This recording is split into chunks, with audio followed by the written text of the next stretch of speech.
Now that I have wrapped coverage for the Brotherhood of Steel, I think it's about time we move to something a little out of my field. Regardless, this holotape will serve a purpose, one that will be revealed in the following holotape. Today, we discuss one of the 3 Wasteland raider groups who emerged from Vault 15, the same hole the foundations of the new California Republic crawled from. This band of raiders, while barely clinging on to dear life as of 2281, is absolutely the most notorious of the 3. While the Vipers may have had a zealous war with the Brotherhood of Steel, as well as my run-in with them in the 70s, and the Jackals may be a fierce group who are an honourable mention for one of the most brutal gangs the Wasteland has ever faced, none of them compared to the Great Khans. In today's history lesson, we discuss the origins of the Great Khans, their defeat at the hands of the legendary Vault Dweller, and their resurgence almost a century later in the Mojave Wasteland. This is the bloodied legacy of the Great Khans. To first explain how the Khans came to be, we must first look to their place of origin, Vault 15. Vault 15 is a vault located in California, and according to old Vault-Tec logs and Wild Wasteland rumors, Vault 15 was only welcome to those who shared extreme, diverse, and radically different ideologies. This was presumably done by Vault-Tec to see how each dweller would fare to one another, and if the Vault would succumb to a civil war and infighting during the half a century that Vault-Tec planned to keep Vault 15's doors shut. After the door had finally opened, a large portion of the Vault Dwellers snatched the Vault's Garden of Eden creation kit and set foot onto the sands of the Wasteland for the first time, forming various communities and settlements from what they had taken. The other section of the Dwellers stayed behind in the Vault, trying to use the Vault as a shelter after the Gek was taken. The community that took the Gek would go on to form the town of Shady Sands, which is the origin point of the new California Republic. More on this in a future series on the NCR. The others that didn't join Shady Sands would then form 3 tribes. The Vipers was one of them, the Jackals another, and the Khans were the last. The Khans in particular, after leaving the Vault, would adopt a terroristic and tribalistic way of survival, attacking other towns in the area and raiding them for loot and slaves, which gave them the edge and title of one of the most notorious gangs the Wasteland has ever seen. The Khans believed that strength was the way to survival and the way to rule, a feature proven through hand-to-hand combat. This belief saw the Khans beat their children mercilessly to make sure they were strong enough to be a fine Khan warrior when they were old enough. The Khans, drunk on their lust for strength, would also attack other tribes and raider clans. A notable war of the Khans was with the Jackals, the same clan who also hailed from Vault 15. The Jackals did not fare well against the mighty Khans and were sent to flee California altogether, with the Vipers also on the run after their brutal extermination by the Brotherhood of Steel. This left the Khans the top dog of New California's raiding clans. While displays of strength through the Wasteland were key to the Khans' survival, this could not be met by a weak leader.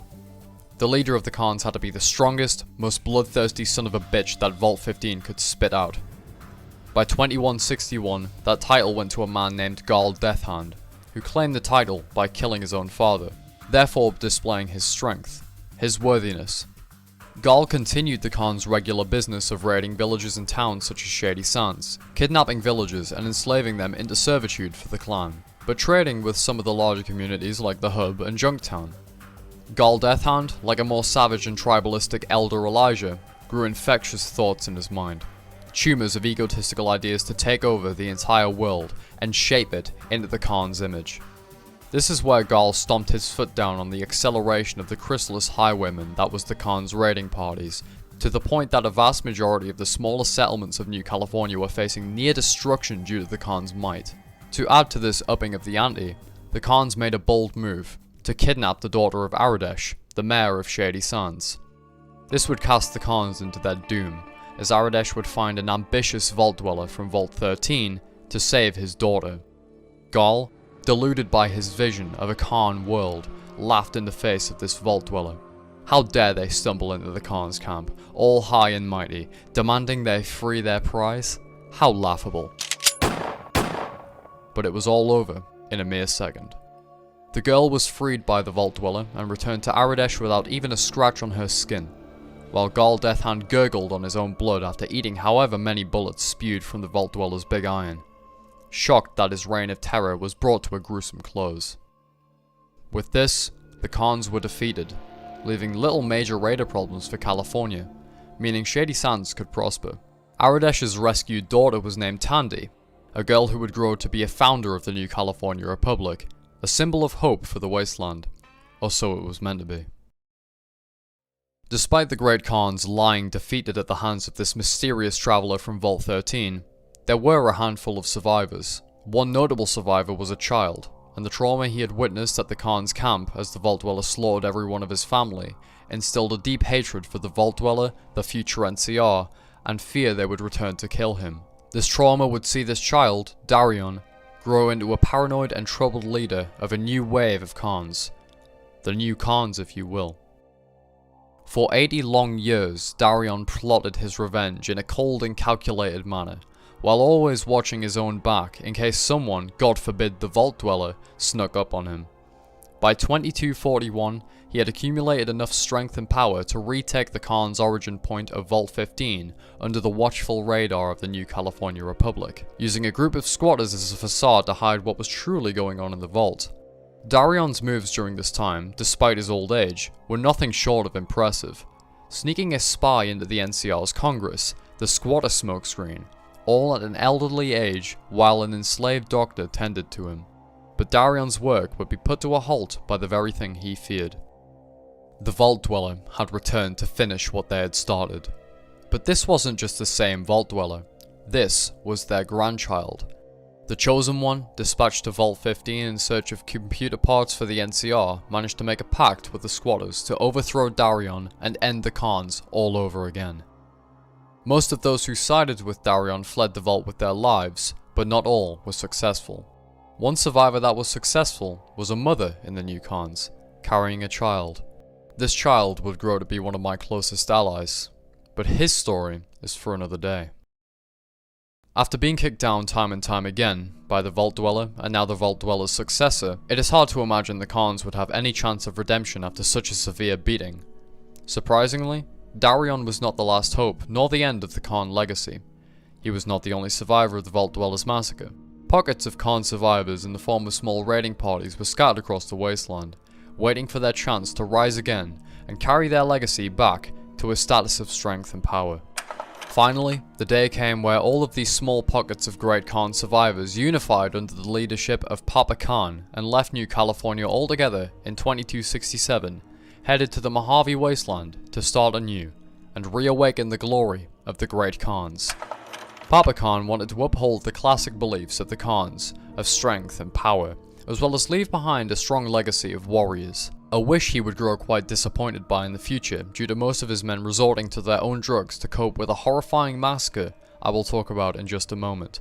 Upon arrival into the Mojave, the Great Khans were taught by the followers of the Apocalypse basic reading and writing skills and provided with the knowledge and means to develop medicines.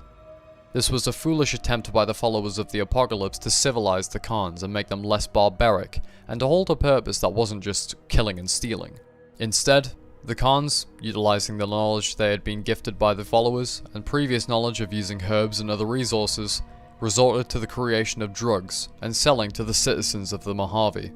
This drug running scheme that the Great Khans had crafted for themselves made them once again one of the most organized raider tribes in the entire Mojave, rising to a point of power on par with their status before the death of Gal Deathhand.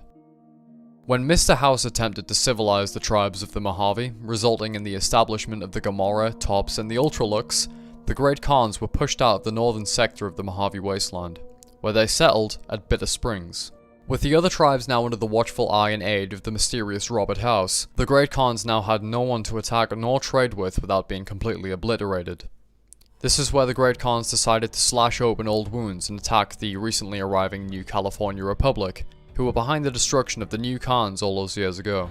The Great Khans would attack their caravans, raid their settlements, and cause great trouble for the NCR, all while the NCR dealt with the Brotherhood of Steel and the Legion.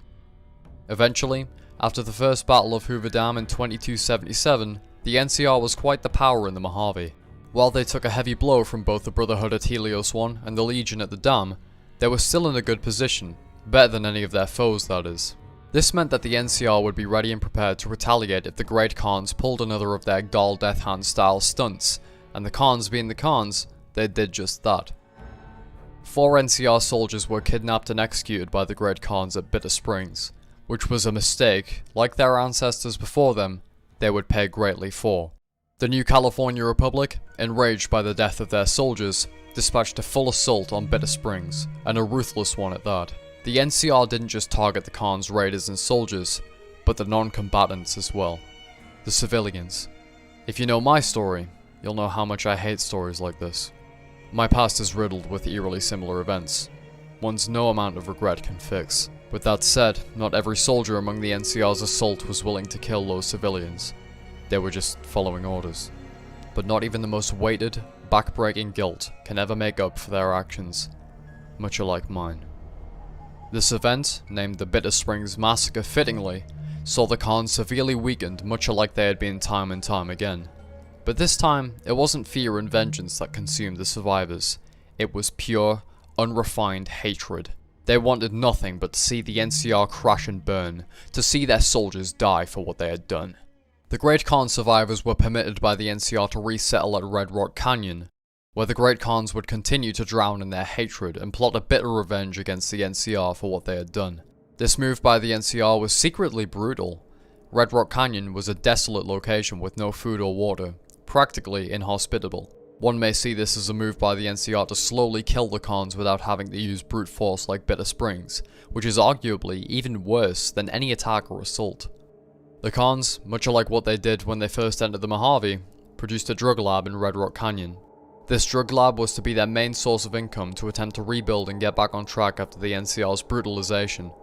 The Great Khan's drugs would become an epidemic in the Mojave, particularly in NCR territory. An epidemic that the NCR could not effectively deal with like they did at Bitter Springs. There were too few men and too high of a bottle cap price to mount yet another assault on the Great Khans. So for what seemed like the first time in the Khans' long history, there was a stroke of luck. Some other surviving Khans outside of Red Rock Canyon took the opportunity to strike back at the NCR in this unwilling and dire state, weakening them even further. With the Great Khans consumed by hatred towards the NCR, and with Papa Khan wanting to leave behind a strong legacy, Caesar saw this as an opportunity to take advantage of the Great Khans to ensure his victory over the NCR in 2281 at the Second Battle of Hoover Dam. Caesar promised wealth, glory, and purpose to the Great Khans, which led them to believe that they would see the NCR burn and live to prosper in the wasteland, which could be nothing further from the truth. Caesar simply wished to use the Khans as yet another tribe in his collection, enslaving the weak and making the strong soldiers to do his bidding much like the 86 tribes Caesar had already conquered, an ugly truth that the Great Khans were oblivious to due to their blind hatred of the NCR, and Papa Khan seeing no other option to win back the honor, strength, and glory of his faction. Whether the truth of the Legion's true motives was brought to the attention of Papa Khan or not, the Great Khans would serve on one side of the conflict at the Second Battle of Hoover Dam. Which side is unknown to me. This is about all we know about the Great Khans, their trials and tribulations, and their possible fate at the Mojave. The Khans may have had their butts kicked one too many times to be a notable force to be reckoned with nowadays, but their strive for vengeance and comeback is amicable. I hope you enjoyed this video about the Great Khans and their brutal legacy in the wasteland, and that you learned something from this. I'll be back soon with another holotape, but first I must take care of some things. Thank you for watching. Before we embark on our next mission, there's one thing we need to get out of the way. Years ago, before all of this, I told you my story. I want you to tell yours. I want you to tell it for her. It's what she would have wanted. What do you want to know?